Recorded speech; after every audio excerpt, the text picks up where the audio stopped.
আগে আমি বাজার করে নিয়ে এলাম।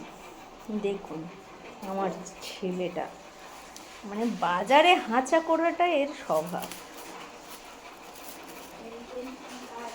দেবার সময়টুকু দেয় না। এই কি করছিস তুই? ওগুলো ধুয়ে খেতে হয় তো খাবার? হ্যাঁ, খাবার ধুয়ে খেতে হয় তো? কি রে, খাবার ধুয়ে খেতে হয় তো? আমি ওর জন্য কলমি শাক এনেছি, ওর ভিতর দিয়ে বের করে নিয়ে খাচ্ছে।